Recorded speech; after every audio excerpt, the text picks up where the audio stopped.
Станіслав Івашкевич, кіраўнік беларускага расследавальніцкага цэнтру, далучаецца да нас, каб внесці яснасць, напэўна, у тыя пытанні, якія ў аўдыторыі ў нас узніклі па выніках расследавання. Вечар добры, гаспадар Станіслав. Добрый вечер. Па-першае, віншую з выдатным грунтоўнай працай расследавальніцкай. Бадай, што так вось наўскідку, на мою думку, за апошнія гады гэта бадай самае грунтоўнае і важнае расследаванне. Ще раз віншую, калегі. Ну і Дякую вас. Велика доўгая праца. Мы пачалі расследаваць практычна адразу знік, і практычна бесперапынна ішла інтэнсіўная праца да ўчорашняга дня. Так, але вось вашу размову я прапанаваў бы пачаць ад канца вашага расследавання.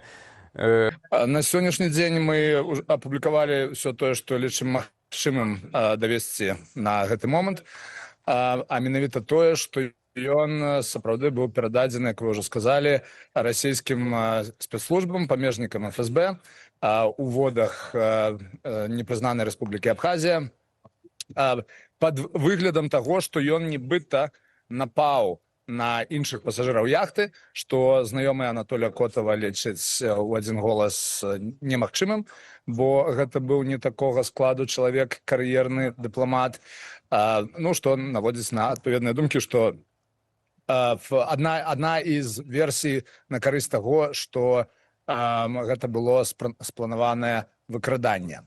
Значыць, расійскія ўлады не прызнаюць, што яны яго прымалі, што ён знаходзіцца ў іхных руках, беларускія ўлады таксама. Так што версіі могуць быць самыя розныя, што з ім адбылося. Тое, што расійскія ўлады все ж таки яго прымалі, робяць больш складаным, напрыклад, забойства. Але сярод іншага Ачынчыра, той порт, адкуль выехаў кацер, які забраў яго, там непадалёку знаходзіцца вялікі ўчастак зямлі, які належыць Віктару Шэйману, дзе нічога не пабудавана, але калі уяўляць сабе найгоршую версію, дзе можна закапаць труп. Калі гэты ўчастак належыць Шэйману, то можна сцвярджаць, што ніткі расследавання вядуць і да беларускіх спецслужбаў, ці гэта так? Вынікі расследавання ў любым выпадку вядуць да беларускіх спецслужбаў перадусім, таму што, значыць, беларус, які ўдзельнічаў у падрыхтоўцы, а таксама абодва расейцы, а таксама яхта, так ці інакш, нітачкі ад іх, ад кагосьці прамыя, ад кагосьці больш ускосныя, вядуць да такога набіраючага вагу гульца у гандлі зброяй Юрій Сірых, які ёсць ветэранам КДБ і аператыўна-аналітычнага цэнтра пры Лукашэнку.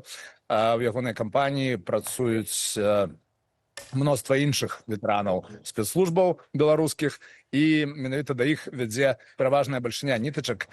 Адзіная, ад каго не вядзе наўпроставая нітачка да Юрія Сірых, гэта Кахіра Іналава, это жанчына, якая меркавана выдавала сябе за такую добрую фею і з вялікімі знаёмствамі ў свеце вялікіх грошай в Арабскіх Эміратах. Это магло быць тое, на што заманілі Котава, таму што адначасова да яго, калі ён з ёй пазнаёміўся і калі пачаў распавядаць, што яго з'явіліся вялікія магчымасці ў Арабскіх Эміратах, да яго пачалі звяртацца, да яго звярнуліся раптам выпадкова з Беларусі з пытаннем, ці ў цябе выпадкова няма кантактаў у Эміратах, з намёкам на тое, каб ён іх звёў і зрабіў на гэтым камісію.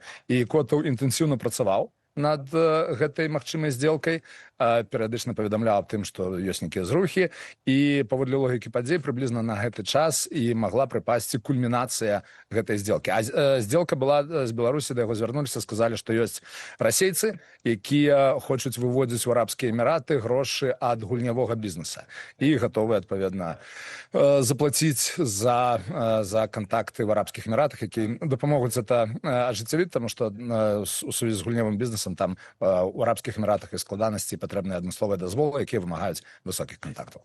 То бок усё ж выглядае на тое, што яго выманілі пад выглядам бізнес-інтарэсаў. Гэта не была інсцэніроўка дзеля вываду агентаў, зробленая беларускімі і расійскімі спецслужбамі. А як такім чынам тады Котаў сеў на гэтую яхту, ці ўвогуле ён здаваў сабе справы, што ён плыве ў Сочы першапачаткова, бо быў у міжнародным вышуку. Мгм. Мы, значыць, у нас няма 100% пацверджанняў на тое, ці ён усведамляў, куды паплыве, што яны ўвогуле некуды паплывуць, ці не. Ёсць сведчанні таго, што ён мог не усведамляць гэтага, бо, па сутнасці, ён калі выйшаў і прайшоў пашпартны кантроль, это не значыць, што ён збіраўся кудысь ехаць. Это магло азначаць, што яхта прыехала з замежнымі пасажырамі, якія не прайшлі мытны кантроль, каб зайсці да іх на борт, на эту яхту на вячэру, напрыклад, то трэба было ўсё роўна, трэба было яму прайсці мытны кантроль, памежны кантроль, нават калі бы ён і не збіраўся з'язджаць. Таксама мы можам сказаць, што некалькі сведчанняў сыходзяцца на тым, што ён быў па той ці іншай прычыне ў непрытомнасці, калі яны пад'ехалі да абхазскага берага. Значыць, хтосьці кажа, што хто абараняе там одну версію. Кахіра кажа, што ён, значыць, напіўся і спаў. Іншыя крыніцы, значыць, кажуць, што ён мог быць непрытомным па іншай прычыне. Ну, Наконт таго таксама, што гэта мог быць вывад агента, ну, тут я скажу, што тая версія, якую я апісваю з упорам на бізнес, это тая версія, якая, на маю асабістую думку, дае найвялікшая колькасць тлумачэнняў і, в прынцыпе, не пакідае такіх неяснасцяў, бо астатнія версіі, але это не значыць, што яна адзіная, слушная, бо іншыя версіі таксама, але іншыя версіі пакідаюць пытанне. Як, напрыклад, калі гэта быў вывад агента, то і калі дапусціць, што тыя, хто гэта рабіў, адмыслова разлічвалі на тое, што журналісты дакапаюцца, па-перша, малаверагодна, таму што яны старанна замяталі сліды, і не было абсолютно відавочна, што журналісты змогуць да гэтага дакапацца, але нават калі б яны сабе так уяўлялі, то яны там засвяцілі невядомую раней істотную інфраструктуру па гандлі зброі. Тое, што, напрыклад, новае ў нас мімаходзь, там з'явілася, што Белтэхэкспарт, напрыклад, калі гандляваў, прадаваў зброю в іншым краінам на Блізкім Усходзе, што ён аплату атрымліваў на вот эту фірму Нордгруп, кіпрскую, звязаную з Юріем Серых.